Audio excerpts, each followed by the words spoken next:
Assalomu alaykum qadrli tomoshabinlar, kanalimizga xush kelibsiz. Bugun siz bilan juda muhim, har birimizning hayotimizga bevosita ta'sir ko'rsatadigan bir yangilikni muhokama qilamiz. Hatto pensiya yoshiga yetmagan bo'lsangiz ham, bu ma'lumot sizning yaqinlaringiz, ota-onangiz, bobo-buvalaringiz uchun hayotiy ahamiyatga ega. Demak, e'tiboringizni jamlang. Chunki hozir aytiladiganlar, ayniqsa hurmatli keksa avlod vakillarimiz uchun moliyaviy barqarorlikni sezilarli darajada yaxshilashi mumkin. So'nggi paytlarda pensiya tizimidagi o'zgarishlar haqida ko'plab savollar kelib tushmoqda. Pensiyalar yetarlimi? Inflyatsiya ularni yutib yubormaydimi? Har oy puldan pulga yashashdan qanday qutulish mumkin? Bu kabi xavotirlar bejiz emas, albatta. Mana shu og'riqli nuqtalarga qisman bo'lsa-da javob beruvchi ajoyib xabarni olib keldim. Hukumat tomonidan yangi qaror imzolandi va bu ayniqsa pensionerlarimiz uchun haqiqiy quvonchli xabar. Bu xabar nafaqat hozirgi pensionerlarga, balki kelajakda pensiyaga chiqadiganlarga ham ta'sir qiladi. Shuning uchun iltimos, videoni oxirigacha diqqat bilan tomosha qiling. Hozirdayoq kanalimizga obuna bo'lishni va ushbu videoga like bosishni unutmang. Chunki bu bizga bunday muhim ma'lumotlarni ko'proq odamlarga yetkazishga yordam beradi. Muammoning mohiyati va hozirgi o'zgarishlar. Keling, avval vaziyat qanday edi va endi nima o'zgardi degan savolga javob beraylik. Bilamizki, avvalgi yillarda pensiya ta'minoti tizimida ba'zi kamchiliklar mavjud edi. Pensiyalarning miqdori ko'pincha real inflyatsiyadan ortda qolardi. Bu esa keksa yoshdagi fuqarolarimizning turmush darajasiga salbiy ta'sir ko'rsatardi. Ayniqsa uzoq yillar davomida halol mehnat qilgan, lekin pensiyaga chiqqandan keyin yetarli darajada ta'minlanmagan insonlar uchun bu katta muammo edi. Pensiya miqdorlari vaqti bilan oshirilsa-da, bu o'zgarishlar ko'pincha joriy ehtiyojlarni qoplashga yetarli bo'lmasdi. Ba'zi toifadagi pensiyalar, masalan, ishlaydigan pensiyalar uchun pensiya qayta hisob-kitob qilish mexanizmlari murakkab edi yoki ularning qo'shimcha daromadlari hisobga olinmasdi. Aytaylik, bir fuqaro 40 yil davomida fidokorona mehnat qilib, pensiyaga chiqqach, uning o'rtacha ish haqi ba'zi sabablarga ko'ra past ko'rsatkichlarda qolgan bo'lsa, u kishi uchun munosib pensiya olish imkoniyati cheklangan edi. Yoki pensiya hisoblashdagi eski tizim ko'p hollarda so'nggi yillik ish haqi ma'lumotlariga bog'liq bo'lib, bu esa o'tmishda yuqori maosh olgan, ammo keyinchalik kamroq daromad topgan shaxslar uchun noqulaylik tug'dirardi. Endi esa vaziyat tubdan o'zgarmoqda. Prezidentimiz tomonidan imzolangan keksa avlod vakillarini ijtimoiy himoyalashni kuchaytirish chora-tadbirlari to'g'risidagi farmon yoki hukumat qarori aynan mana shu muammolarni hal qilishga qaratilgan. Bu farmon nafaqat pensiyalarni indeksatsiyalash, balki barcha nafaqaxo'rlar, ayniqsa ijtimoiy himoyaga muhtoj qatlamlarni qo'llab-quvvatlashga qaratilgan kompleks yondashuvni nazarda tutadi. Asosiy o'zgarish shundaki, endilikda har bir nafaqaxo'rga pensiyasining miqdoridan qat'i nazar ijtimoiy qo'shimcha naqd pul to'lovi yoki shunga o'xshash nomdagi yangi to'lov berilishi belgilandi. Bu avvalgi pensiya oshirishlardan farqli o'laroq nafaqat pensiya miqdoriga foizli oshirish qo'shilishini, balki ma'lum bir miqdordagi aniq qo'shimcha pul ajratilishini ham o'z ichiga oladi. Bu to'lov ayniqsa pensiyasi past bo'lganlar uchun juda muhim yordam bo'ladi. Shu bilan birga farmon doirasida pensiyani qayta hisob-kitob qilish mexanizmi soddalashtirilmoqda va ba'zi turdagi pensiyalar uchun minimal miqdorlar sezilarli darajada oshirilmoqda. Bu o'zgarishlar odamlarning pensiyalari bilan bog'liq xavotirlarini kamaytirishga qaratilgan bo'lib, pensiyaga chiqqan insonlarimizning hayot sifatini yaxshilashga xizmat qiladi. Batafsil tahlil. Nimalarni bilishingiz kerak, kim tashvishlanishi kerak va kimga kerak emas. Keling, bu yangi farmonning asosiy jihatlarini chuqurroq ko'rib chiqaylik. Eng muhimi shuki, bu yangilik barcha ishlamaydigan pensiyalarga taalluqlidir. Hozirgi kunda pensiya olib ishlamaydigan har bir fuqaro ushbu qo'shimcha to'lovni olish huquqiga ega. Bu to'lov pensiyalarning yoshi, xizmat staji yoki oldingi ish haqi miqdoridan qat'i nazar beriladi. Farmonning asosiy maqsadi pensiyalarning turmush sharoitlarini yaxshilash, ularning xarid qobiliyatini oshirish va ijtimoiy adolatni ta'minlashdir. Qanday to'lovlar haqida gap ketyapti? Farmonga ko'ra, har bir ishlamaydigan pensiyaga qo'shimcha ravishda oylik 2000 so'm miqdorida ijtimoiy qo'shimcha naqd pul to'lovi beriladi. Bu to'lov mavjud pensiya miqdoridan tashqari unga qo'shiladi va pensiya indeksatsiyasidan mustaqil hisoblanadi. Ya'ni agar pensiyangiz umumiy tartibda oshirilsa ham, bu 2,2 ming so'm baribir unga qo'shiladi. Bu ayniqsa pensiya miqdori nisbatan past bo'lgan fuqarolar uchun katta yordam bo'ladi. Chunki bu summa ularning umumiy daromadiga sezilarli ta'sir ko'rsatadi. Bundan tashqari farmon doirasida pensiyalarning umumiy indeksatsiyasi ham kuchaytiriladi. Ya'ni pensiyalarning asosiy qismi ham oshiriladi. Bu ikki mexanizm birgalikda pensiyalarning moliyaviy ahvolini jiddiy ravishda yaxshilaydi. Endi esa kim tashvishlanishi kerak va kimga kerak emas degan savolga javob beraylik. Kim tashvishlanmasligi kerak? Hozirda ishlamaydigan barcha pensiyerlar. Siz ushbu yangi qo'shimcha to'lovni avtomatik tarzda olish huquqiga egasiz. Pensiya fondiga borishingiz yoki qo'shimcha ariza yozishingiz shart emas. To'lovlar avtomatik ravishda amalga oshiriladi. Shuning uchun bu xabar siz uchun faqat quvonchli bo'lishi kerak. 2. Pensiya yoshiga yaqinlashayotganlar, ushbu farmon kelajakda pensiyaga chiqadiganlar uchun ham qulayliklar yaratadi. Yangi hisob-kitob mexanizmlari va minimal pensiya miqdorining oshirilishi sizning kelajakdagi pensiyangiz miqdoriga ijobiy ta'sir ko'rsatadi. Kimga biroz diqqatli bo'lish kerak? Ishlaydigan pensiyerlar, agar siz hozirda pensiya olib, shu bilan birga ishlashda davom etayotgan bo'lsangiz, ushbu ijtimoiy qo'shimcha naqd pul to'lovi sizga ishdan bo'shaganingizdan so'ng to'lanadi. Ya'ni siz ishdan ketganingizda pensiyangizni qayta hisob-kitob qilish bilan birga bu qo'shimcha to'lov ham sizga tayinlanadi. Bu farmonning asosiy maqsadi ishlamaydigan keksa avlodni qo'llab-quvvatlashga qaratilganligi bilan izohlanadi. Lekin bu degani emas, sizga umuman berilmaydi. Faqat biroz keyinroq va shartlar asosida. Sizning pensiyangiz esa umumiy tartibda indeksatsiyadan o'tadi. To'y. Yangi tayinlangan pensiyerlar. Ya'ni agar siz yaqinda pensiyaga chiqqan bo'lsangiz yoki pensiyangizni qayta hisob-kitob qildirgan bo'lsangiz, sizning pensiya miqdoringiz yangi qoidalar asosida belgilanganligiga ishonch hosil qilish uchun pensiya jamg'armasi bilan bog'lanishingiz maqsadga muvofiq. Ba'zida texnik xatolar yoki ma'lumotlar almashinuvi kechikishlari bo'lishi mumkin. Keling, bir nechta aniq misollar orqali bu yangilikning hayotga qanday ta'sir qilishini ko'rib chiqaylik. Birinchi misol. Oysha Aya 20 yoshli nafaqaxo'r o'qituvchi. Oysha Aya 1 yildan ortiq maktabda ishlagan, hozirgi kunda ishlamaydi. Uning oylik pensiyasi 25 ming so'm. Bu yangi farmon kuchga kirgandan so'ng Oysha Ayaning pensiyasiga avtomatik ravishda qo'shimcha 2,5 million so'm qo'shiladi. Demak, uning umumiy oylik daromadi 1,5 million so'm, 2,5 million so'm, 1,7 million so'mga aylanadi.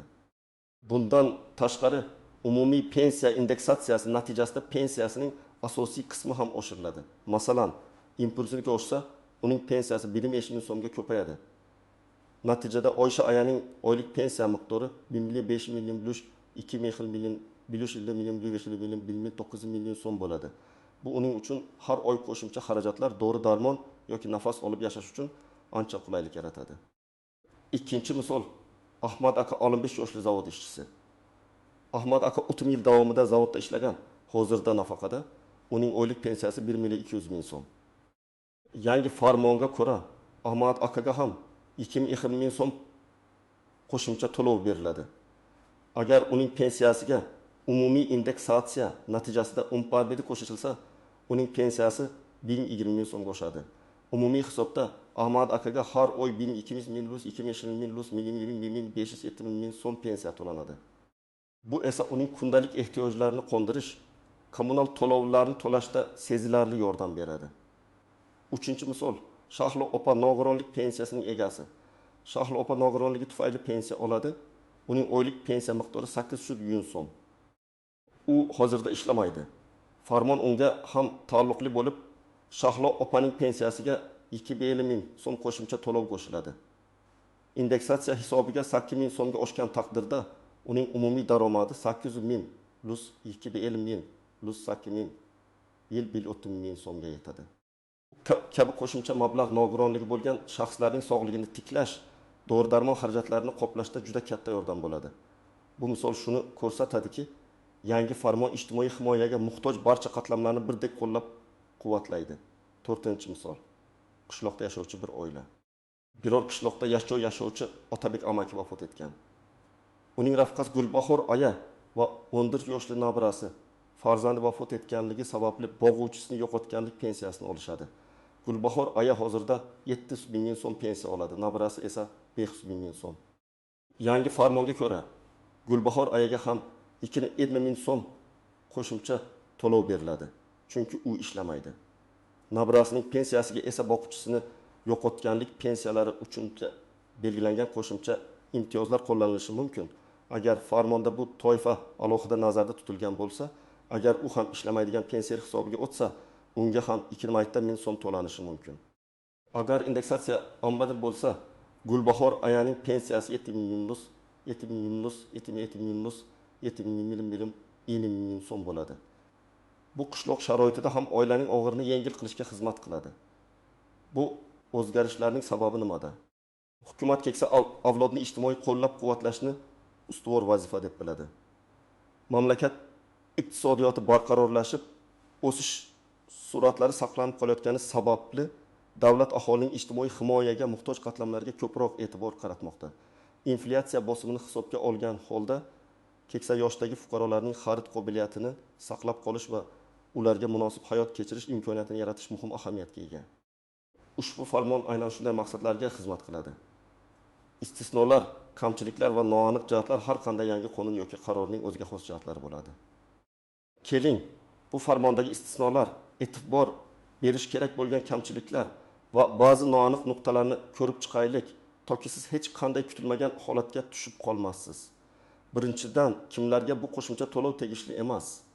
Yuqorida aytib o'tganimizdek, agar siz hozirda pensiya olib, shu bilan birga ishlashda davom etayotgan bo'lsangiz, ushbu 2,5 ming so'mlik ijtimoiy qo'shimcha naqd pul to'lovi sizga ishdan bo'shaganingizdan so'ng to'lanadi. Bu istisno farmonning asosiy e'tibori ishlamaydigan pensiyalarga qaratilganligi bilan bog'liq. Ammo sizning asosiy pensiyangiz umumiy indeksatsiya bo'yicha oshirilishda davom etadi. Demak, siz pensiya oshishidan mahrum bo'lmaysiz, faqat qo'shimcha naqd pul to'lovi siz ishdan ketganingizda amalga oshiriladi. Ikkinchidan, harbiy pensiyalar va ularga tenglashtirilgan shaxslar odatda harbiy pensiyalar va huquqni muhofaza qilish organlari xodimlarining pensiyalari alohida qonunchilik hujjatlari bilan tartibga solinadi. Ularning pensiya tizimi fuqarolik pensiyalaridan farq qiladi. Shuning uchun ushbu farmon bevosita ularga taalluqli bo'lmasligi mumkin. Biroq davlat bu toifadagi pensiyalarni ham e'tiborsiz qoldirmaydi va ular uchun ham o'ziga xos oshirish yoki qo'llab-quvvatlash choralarini ko'radi. Agar siz harbiy pensiyar bo'lsangiz, tegishli harbiy komissariyat yoki pensiya ta'minoti organi bilan bog'lanib, o'zingizga tegishli bo'lgan yangiliklarni aniqlashtirishingiz lozim. Uchinchidan, chet elda pensiya oluvchi fuqarolar. Agar siz O'zbekiston fuqarosi bo'lsangiz, lekin pensiyangizni boshqa davlatdan olsangiz, ushbu farmon sizga taalluqli bo'lmaydi. Bu farmon O'zbekiston Respublikasi hududida O'zbekiston pensiya jamg'armasi orqali pensiya oluvchi fuqarolar uchun qabul qilingan. To'rtinchidan, bürokratik jarayonlar va kechikishlar. Garchi farmonda avtomatik to'lov nazarda tutilgan bo'lsa-da, yangi tizimni joriy etish jarayonida ba'zi texnik nosozliklar yoki kechikishlar yuzaga kelishi mumkin. Pensiya fondi va bank tizimlari o'rtasidagi ma'lumot almashinuvida kichik uzilishlar bo'lishi ehtimoli bor. Masalan, sizning pensiya kartangizga pul o'tkazishda bir kunlik kechikish yuz berishi yoki sizning holatingiz bo'yicha ma'lumotlar pensiya jamg'armasi bazasida yangilanmagan bo'lishi mumkin. Bunday holatlarda vahimaga tushmasdan sabrli bo'lish va tegishli idoralarga murojaat qilish muhim. 5-dan, norasmiy ishlagan stajlar. Agar sizning ish stajingizning bir qismi norasmiy, ya'ni mehnat daftariga kiritilmagan yoki sug'urta badallari to'lanmagan bo'lsa, bu farmonning pensiya miqdorini qayta hisoblashga oid qoidalari sizning foydangizga ishlamasligi mumkin. Chunki pensiya hisob-kitoblari faqat rasmiy mehnat faoliyati va to'langan sug'urta badallari asosida amalga oshiriladi. Shu bois har bir fuqaro o'z mehnat daftari va sug'urta stajini doim nazorat qilib turishi zarur. Agar norasmiy staj bilan bog'liq muammongiz bo'lsa, uni rasmiylashtirish choralarini ko'rishingiz tavsiya etiladi. 6-dan, to'lovlar muddati. Farmon kuchga kirgan sanadan boshlab to'lovlar amalga oshirilishi belgilangan.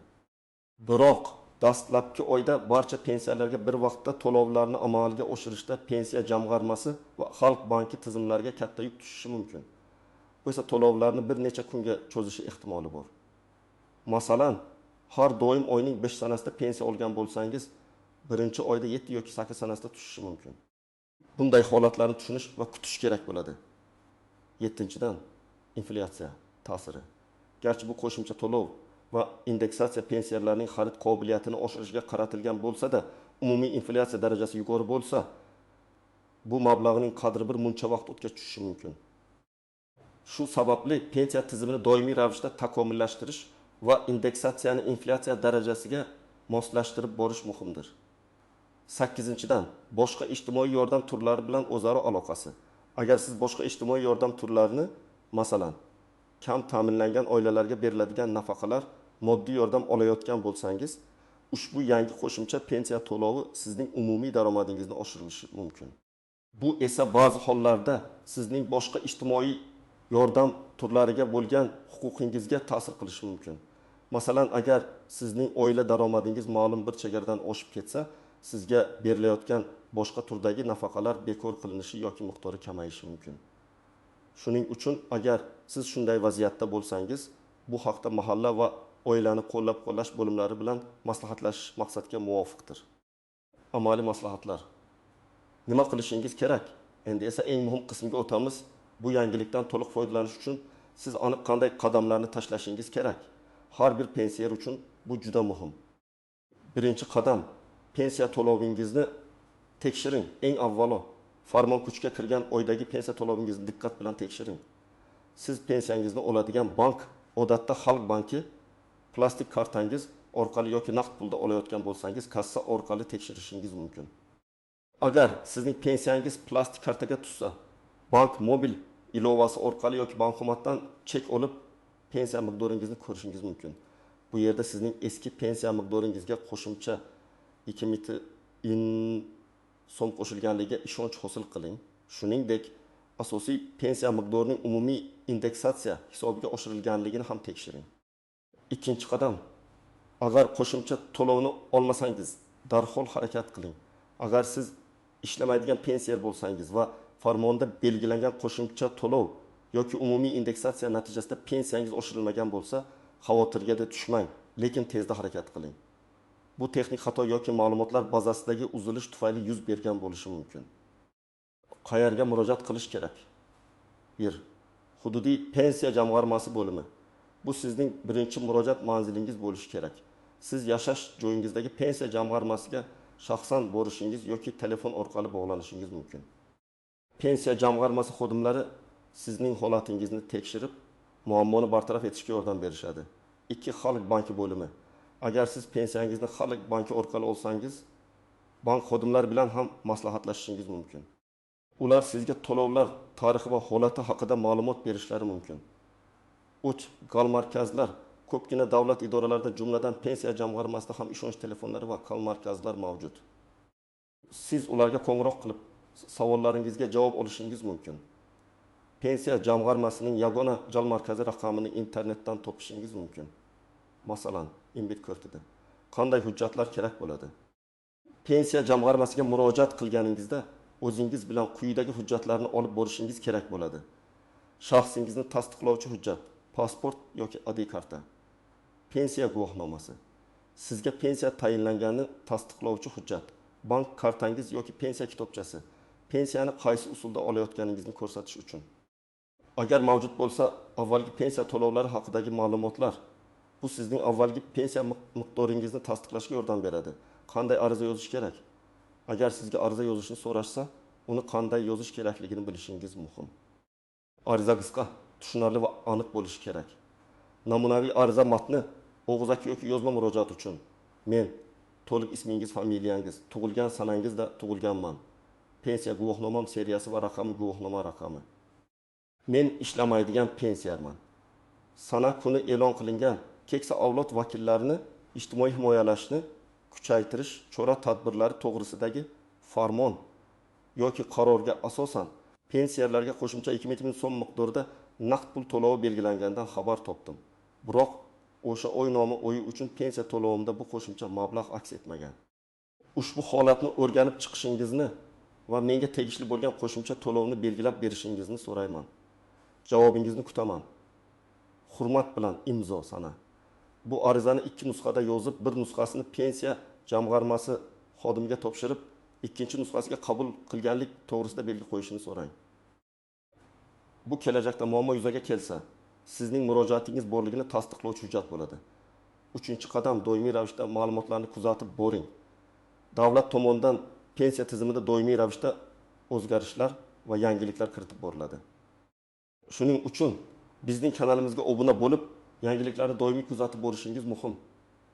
Pensiya jamg'armasining rasmiy veb-saytlarini va O'zbekiston Respublikasi hukumati portallarini ham kuzatib borishni tavsiya etaman. Ba'zi ma'lumotlar gazetalarda yoki televideniya orqali ham e'lon qilinadi. 4-qadam boshqalarga yordam bering. Agar sizning yaqinlaringiz yoki tanishlaringiz orasida pensiya yoshidagi, ammo texnologiya bilan unchalik do'st bo'lmagan insonlar bo'lsa, ularga bu ma'lumotni yetkazishda va pensiya to'lovlarini tekshirishda yordam bering. Ularning o'z huquqlaridan xabardor bo'lishlari va kerak bo'lsa, murojaat qilishlari uchun ko'maklashish juda savobli ishdir.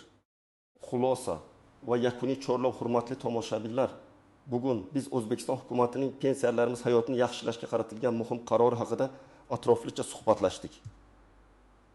Bu qaror barcha ishlamaydigan pensiyalar uchun qo'shimcha 2 dividend so'mlik naqd pul to'lovi va umumiy pensiya indeksatsiyasini nazarda tutadi. Bu o'zgarishlar keksa avlodimizning moliyaviy barqarorligini sezilarli darajada yaxshilashga qaratilgan bo'lib, ularning turmush sharoitini yaxshilashga xizmat qiladi. Unutmang, bu xabar sizning haqqingiz va siz undan to'liq foydalanish imkoniyatiga egasiz. Agar qo'shimcha to'lovni olmasangiz, ko'rsatilgan amaliy maslahatlarga amal qilib, tegishli idoralarga murojaat qilishdan tortinmang. Davlat o'z fuqarolarini qo'llab-quvvatlashga intilmoqda va biz bu jarayonda faol ishtirok etishimiz kerak. Siz bu yangilik haqida nima deb o'ylaysiz? Bu o'zgarishlar sizning hayotingizga qanday ta'sir qiladi? Izohlarda o'z fikringizni, savollaringizni yoki ehtimol o'zingiz duch kelgan muammolarni yozib qoldiring. Biz har bir izoni o'qiymiz va imkon qadar javob berishga harakat qilamiz.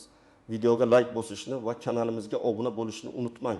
Chunki biz siz uchun faqat eng muhim va dolzarb ma'lumotlarni taqdim etamiz. Sizning qo'llab-quvvatlashingiz biz uchun juda muhim. Keyingi videolarda ko'rishguncha omon bo'ling.